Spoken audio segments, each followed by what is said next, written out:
ഓം നമോ നാരായണായ. മോക്ഷം സിദ്ധിക്കുന്നതിന് സജ്ജനങ്ങളുമായുള്ള സംബന്ധം അനുപേക്ഷണീയമാണെന്ന് വിദ്വാൻമാർ പറയുന്നു. ആരാണ് സജ്ജനം എന്ന് തുടർന്നു വിശദമാക്കുന്നു. അവർ സമചിത്തതയുള്ളവരും ഭക്തന്മാർക്ക് ആത്മജ്ഞാനം നൽകുന്നവരുമാണ്. അവർ കൊതി, അസൂയ തുടങ്ങിയവ ഇല്ലാത്തവരും ആഗ്രഹമില്ലാത്തവരും ആണ്.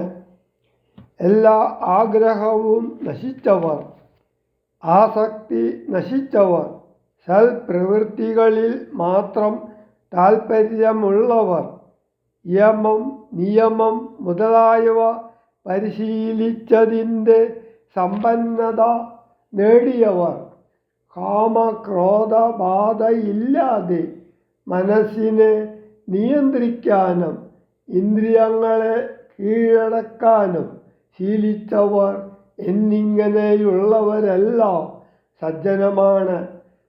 ഇതൊക്കെയും ഗുരുമുഖത്തിൽ നിന്നാണ് അറിയപ്പെട്ടതെന്ന് അഗസ്ത്യ മഹർഷി പ്രത്യേകം പറയുന്നു. അല്ലയോ ശ്രീരാമചന്ദ്ര, സദാസമയവും അങ്ങയുടെ സാന്നിധ്യം കൊണ്ട് എൻ്റെ ജന്മത്തെ അനുഗ്രഹിക്കണമേ എന്നു അഗസ്ത്യ മഹർഷി പ്രാർത്ഥിക്കുന്നു. ശ്രീരാമ രഘുപതേ കേവല ജ്ഞാനമൂർത്തേ ശ്രീരമണാത്മാ രാമ കാരുണ്യാമൃത സിന്ധോ. എന്തിനു വളരെ ഞാൻ ഇങ്ങനെ പറയുന്നു, ചിന്തിക്കിൽ സാരം കിഞ്ചിൽ ചൊല്ലുവൻ ധരാപതേ. സാധുസംഗതി തന്നെ മോക്ഷകാരണമെന്നു വേദാന്തജ്ഞന്മാരായ വിദ്വാൻമാർ ചൊല്ലിയിടുന്നു.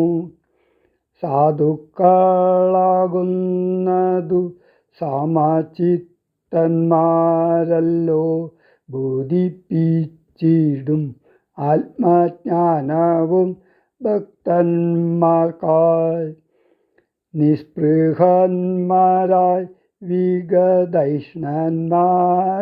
സദാ ത്വൽഭക്തന്മാരായി നിവൃത്താഖില കാമന്മാരായി ഇഷ്ടാനിഷ്ടപ്രാപ്തികൾ രണ്ടിലും സമന്മാരായി നഷ്ടസംഗന്മാരുമായി സന്യസ്ത കർമാക്കളായി തുഷ്ടമാനസന്മാരായി ബ്രഹ്മതൽപരന്മാരായി ശിഷ്ടാചാരൈക പരായണന്മാരായി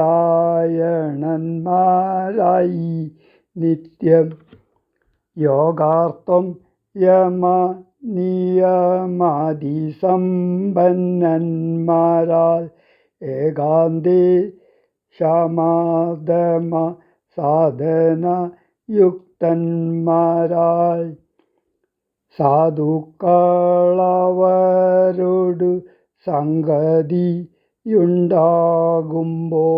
ചേതസി ഭാവൽകഥാ ശ്രവണേ രതിയുണ്ടാം.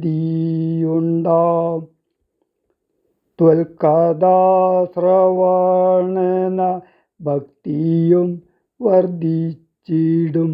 ഭക്തി വർദ്ധിച്ചിടുമ്പോൾ വിജ്ഞാനമുണ്ടായി വരും. ജ്ഞാനാദികൾ കൊണ്ടു മോക്ഷവും വരും. വിജ്ഞാതമെന്നാൽ ഗുരു മുഖത്തിൽ നിന്നിതെല്ലാം.